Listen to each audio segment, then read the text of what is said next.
Management of soil productivity. तो ये आखिरी टॉपिक है इस पूरे यूनिट सॉइल का। तो इसमें हम मैनेज कैसे करते हैं सॉइल की प्रोडक्शन को। तो उसके लिए हम यूज़ करते हैं फर्टिलाइज़र का पहले भी आपको पता होगा कि फर्टिलाइज़र क्या करता है। फर्टिलाइज़र्स में न्यूट्रिएंट्स प्रोवाइड कराता है ये प्लांट्स को, क्रॉप्स को, प्लांट्स को, मतलब ऐसे को। तो बात करें तो इसकी हायर कंसेंट एक फ़र्क होता है फर्टिलाइज़र और मैन्योर में कि फर्टिलाइज़र में हायर कंसंट्रेशन होती है न्यूट्रिएंट्स की और मैन्योर में कम कंसंट्रेशन होती है। मैन्योर को भी मैं थोड़ी देर में बताऊंगा, पहले फर्टिलाइज़र देख लेते हैं। तो फर्टिलाइज़र के बारे में बता दिया मैंने। अब कुछ फैक्टर्स होते हैं इसमें भी जो इफ़ेक्ट कर सकते हैं फर्टिलाइज़र को। एक हो गया हमारा सॉइल फैक्टर, ठीक है, सॉइल फैक्टर। अब जैसे सॉइल जैसे एरेशन को रेजिस्ट कर रहा है। एरेशन आपको पता ही होगी कि जो पोर्स होते हैं बने हुए होते हैं हमारे सॉइल में, जो पोर्स बने हुए होते हैं, पोर्स में जो गैप होते हैं उसको हम कहते हैं सॉइल फैक्टर। नहीं, फिर से बता देता हूँ मैं। जैसे सॉइल होता है ये, और ये ऐसे इसे पार्टिकल्स कहते हैं सॉइल के। अब जो ये गैप बच रहा है ना, इसे हम कहते हैं पोर्स। तो ये पोर्स को ही ना हम एरेशन, पोर्स में वाटर और एयर भरे होते हैं, उसे हम कहते हैं एरेशन। अब इसमें एरेशन कम हो रही है सॉइल, किस में होता है कि एरेशन कम हो रही है, तो उसमें फैक्टर बन जाता है फर्टिलाइज़र का कि अगर रेजिस्ट हो रही होगी एरेशन को, तो फर्टिलाइज़र कुछ काम का नहीं होगा उसमें। तो पहला वो सॉइल फैक्टर। दूसरा एक आ गया हमारा दूसरा, एक हो गया हमारा क्रॉपिंग फैक्टर। तो इसमें भी हो सकता है, जैसे कोई हमारी लेग्यूम क्रॉप है, तो उसमें नाइट्रोजन की ज़्यादा ज़रूरत नहीं होती। उसके लिए हमें वैसा फर्टिलाइज़र नहीं चाहिए होगा जिसमें नाइट्रोजन होगा, हमें दूसरा तरीके का वो फर्टिलाइज़र चाहिए होगा लेग्यूम क्रॉपिंग के लिए। तो इसे अफेक्ट करता है अलग अलग तरीके से। तो ये क्रॉपिंग हो गया। तीसरा हो गया हमारा, एक हो गया क्लाइमेट फैक्टर। तो क्लाइमेट में क्या होता है, जैसे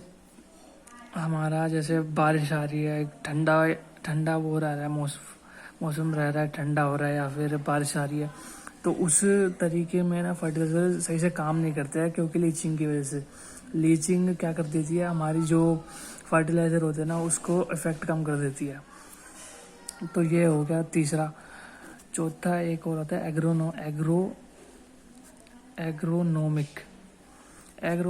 में क्या होता है कि कुछ फर्टिलाइज़र होते हैं जो हमारी सॉइल की एसिडिटी बढ़ा देते हैं, और कुछ होते हैं जो कम रखते हैं एसिडिटी।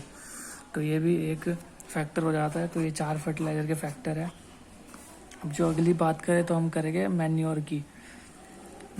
जैसे मैंने आपको बता दिया, इसमें कम कंसंट्रेशन होती है न्यूट्रिएंट्स की, कम होती है। और इसे डेफिनेशन में बोले तो क्या होता है, ये रेसिड्यूज होता है ह्यूमंस का और प्लांट्स का और एनिमल्स का, इन सब का रेसिड्यूज होता है ये मैन्योर। तो जिसे हम ऑर्गेनिक मैटर भी कह सकते हैं। Organic matter. अब ऑर्गेनिक मैटर के फंक्शंस होते हैं बहुत सारे, ठीक है। ऑर्गेनिक फंक्शन होते हैं। तो एक फंक्शन हो गया कि जैसे इसमें कि जो ये एक स्टोरेज होता है, स्टोरेज मटेरियल होता है, जिसमें हमारा क्या फॉस्फोरस, सल्फर और नाइट्रोजन न्यूट्रिएंट्स होते हैं प्रेजेंट, किसके फॉर्म में, कॉम्प्लेक्स के फॉर्म में। दूसरा आ जाता है एक कि ये कार्बन डाइऑक्साइड को रिलीज करने में मदद करता है हमारी सॉइल से। एरेशन, जो सॉइल में एरेशन होती है उसे रिलीज करने में मदद होता है, काफ़ी फ़ायदा होता है मतलब उसका। और तीसरा बोले तो, और एक होता है कि ये टिल्ट को क्या कर देता है, स्टेबलाइज कर देता है और सॉइल स्ट्रक्चर को मेंटेन करता है। और काफ़ी मतलब 2-3 और तरीके होते हैं। तो ऑर्गेनिक मैटर का बेसिकली यही होता है। और बात करें अगला टॉपिक की जो होता है क्रॉप रोटेशन होता है, एक मोनोकल्चर होता है। तो ऐसे इसमें टॉपिक दिए हुए गए हैं, उसमें कुछ पॉइंट्स दे रखे हैं, वो इतना इम्पोर्टेंट नहीं है लेकिन आप रीड कर सकते हैं।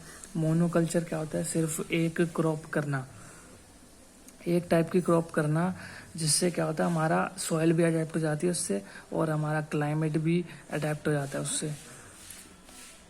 तो और इसमें कम मशीन की कॉस्ट होते हैं ना, वो सस्ती होती है, इसलिए क्या होता है ज़्यादा प्रोडक्ट और बेनिफिशियल होता है। तो ये थी